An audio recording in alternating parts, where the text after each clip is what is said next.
ওমর ফারুক তখন এক বাক্যের একটা ভাষণ দিলেন। কয় বাক্যের? ওমর ফারুক সামনে দাঁড়িয়ে বললেন, মান আরাদা আন তাসকুলা উম্মু ইয়া জামা ওয়ালাদু তারমিলা যাওজাতুহু ফালিয়াসুদ্দানি। কে আছো? মান আরাদা আন তাসকুলা উম্মু, কে আছো মায়ের বুক খালি করতে চাও? ইয়া জামা ওয়ালাদু, কে আছো বাচ্চাগুলারে সন্তানগুলারে ইতিম বানাতে চাও? তারমিলা যাওজাতুহু, কার এত বড় বুকের পাতা আছে দেখি, কে আছো স্ত্রীকে বিধবা বানাতে চাও? বুকের পাতা থাকলে আমি ওমরে থামাও, যদি সাহস থাকে আমি ওমরের মিছিল থামাও। ওমর ফারুক শুরু করলেন, আল্লাহু আকবার, আল্লাহু আকবার, আল্লাহু আকবার। স্লোগান দিতে দিতে সাইয়েদনা ওমর ফারুক কাবার গিলাফ যে স্পর্শ করলেন, ওমর ফারুকের এই স্লোগান কেউ থামাতে পারে নাই। কিয়ামত পর্যন্ত এই আল্লাহর নামের স্লোগান কেউ থামাতে পারবে না। চিল্লায় বলো ঠিক কিনা? ওমর ফারুকের স্লোগান সেদিন মক্কায় কেউ থামাইতে পারছিল? আওয়াজ করে বলতে পারছিল? এখন আল্লাহর নামের স্লোগান কেউ থামাই দিতে পারবে? কিয়ামত পর্যন্ত আমার রবের স্লোগান কেউ থামাতে পারবে? পারবে না। আবু জাহেল, উতবা, শাইবা, ওয়ালিদ ইবনে মুগীরা আল্লাহু আকবার ধ্বনি শুনে বাইরে আসছে। কিরে এত বড় স্লোগান, আমাদের কাছ থেকে পারমিশন নেয় নাই, অনুমতি নেয় নাই। অনুমতি নেওয়া ছাড়াই স্লোগান শুরু। বের হয়ে দেখে মিছিলের সামনে ওমর। ওমর ফারুককে দেখে আবু জাহেল দিছে এক দৌড়, উতবা দিছে আরেক দৌড়, শাইবা দিছে বহু দৌড়। সুবহানাল্লাহ বলবেন না? এই জন্য ওমর বেশি লাগে না, ওমর লাগে একজন। চিল্লায় বলতে হবে, ওমর ফারুক লাগে কয়জন? একজন। ওমরই গোটা বিশ্বের চেহারা পাল্টে দিতে সক্ষম। চিল্লায় বলেন ঠিক কিনা? গোটা বিশ্বে মুসলমানদের আছে করুণ অবস্থা। আমাদের কোনো সেন্ট্রাল লিডারশিপ নাই। আমাদের মুসলিম দেশগুলোর এক করে রাখবে, ভাইয়ের ভাইয়ের মতো রাখবে, আমাদের স্বার্থ নিয়ে কথা বলবে, এরকম নেতা আমাদের নাই। ঠিক কিনা? আমরা সেই ওমর ফারুকের অপেক্ষায়, আমরা সেই ইমাম আল মাহদির অপেক্ষায়, যার একটা হুঙ্কারে আর আহ্বানে গোটা বিশ্বের সব মুসলমান এক প্ল্যাটফর্মে চলে আসবে। ওইরকম নেতা একজন লাগবে। কয়জন? গোটা মুসলিম উম্মাহকে একত্রিত করার জন্য একজন ওমরই যথেষ্ট। ঠিক কিনা? আবার বিশ্বনবী বলছেন, লা নাবিয়্যা বা'দি ওয়ালা রাসূলা, আমার পরে কোনো নবী নাই, আমার পরে কোনো রাসূল নাই। তবে লাউ কানা বা'দি নাবিয়্যুন লাকানা উমর, আমি নবীর পরে যদি নবী হওয়ার যোগ্যতা কারো থাকে, আমার ওমরের মধ্যে সেই যোগ্যতা আল্লাহ দিয়েছে।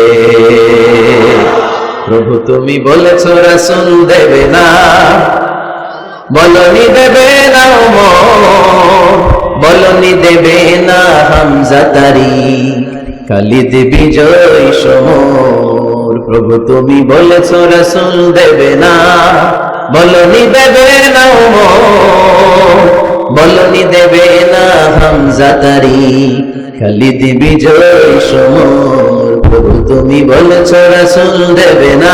আল্লাহু আকবার। একটা আমার দরকার। কয়জন দরকার? কয়জন দরকার? এই পুরা উম্মাহ, মুসলিম উম্মার মধ্যে ওনার পজিশন নাম্বার 3।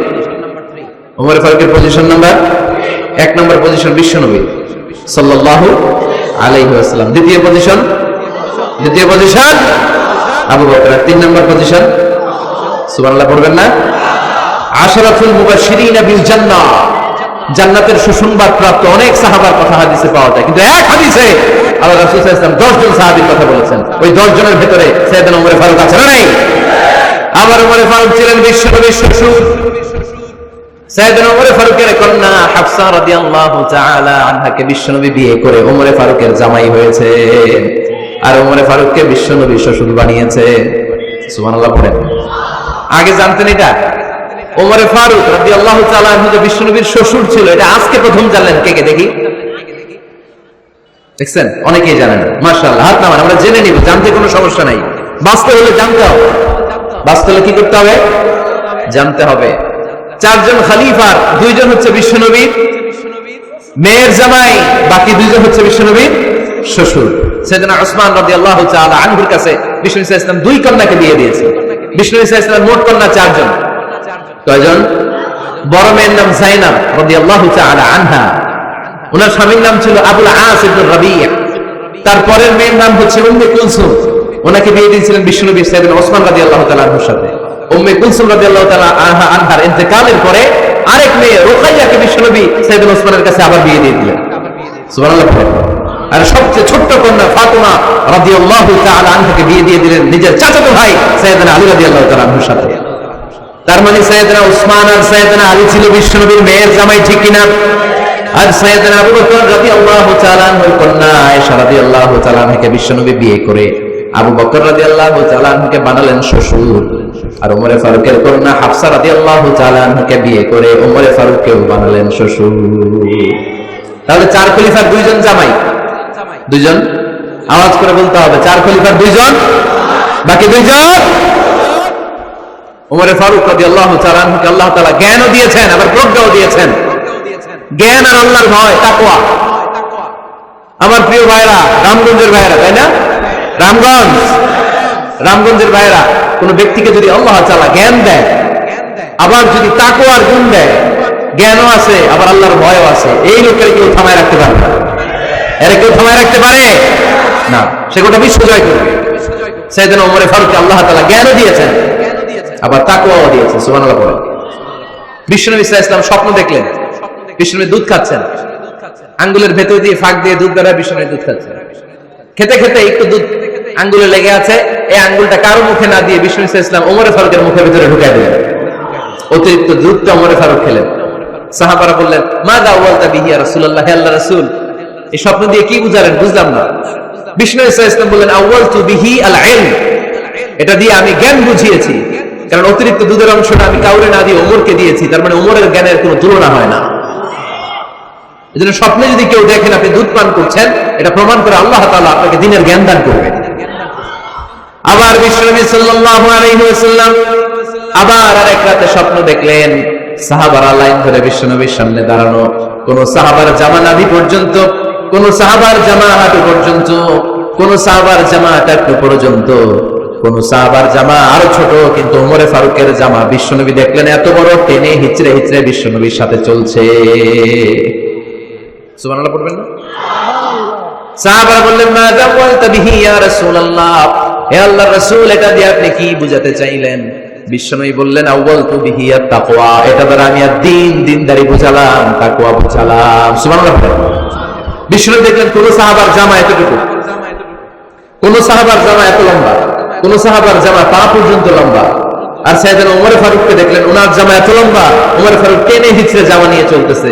বিশ্বনবী বুঝাতে চাইলেন, ওমরের যেহেতু জামা লম্বা, ওমরের ভেতরে আল্লাহর ভয়, দিনদারিও খুব বেশি। চিল্লায় বলেন ঠিক কিনা? জ্ঞানও দিয়েছেন, আবার দিনদারিও দিয়েছেন। এই দুইটা জিনিস যদি থাকে, এই পৃথিবীতে তাকে সফল রাষ্ট্রনায়ক বানায় দেয় কে? আবার এই পৃথিবীর বুকে যত নারীরা জান্নাতে যাবে, সব নারীদের সর্দারিনী হবে সাইয়্যিদাতুনা ফাতিমা রাদিয়াল্লাহু তাআলা আনহা। এই দুনিয়াতে যত যুবকরা জান্নাতে যাবে, তাদের সর্দার হবে সাইয়েদনা হাসান আর হুসাইন রাদিয়াল্লাহু তাআলা আনহুমা। আর এই দুনিয়ার বুকে যত বয়স্ক মানুষেরা জান্নাতে ঢুকবে, তাদের নেতৃত্ব দিবেন সাইয়েদনা আবু বকর আর সাইয়েদনা ওমর। বয়স্ক যারা আছেন, আপনাদের নেতৃত্ব দিবে কে? হ্যাঁ, একজন তো আল্লাহ না, আল্লাহ তো তোমার জান্নাত দিবে, তোমার জান্নাতে নিয়ে যাবে কে? সাইয়েদনা আবু বকর, সাইয়েদনা ওমর। আর ইয়াং যারা তোমরা এসেছো, তোমরা যখন জান্নাতে ঢুকবে, তোমাদের লিডারশিপ নিবে কে? হাসান আর হুসাইন রাদিয়াল্লাহু তাআলা আনহুমা। আর নারীরা যারা জান্নাতে প্রবেশ করবে, এই নারীদের নেতৃত্ব দিবে বিশ্বনবীর কলিজার টুকরা, নয়নের গুটুলি সাইয়্যিদাতুনা ফাতিমা রাদিয়াল্লাহু তাআলা। সুবহানাল্লাহ পড়বেন না? Omar Farooq, the superhero of Muslim উম্মাহ। আমরা কাদেরকে সুপার হিরো বানায় রাখছি আমরা জানি না।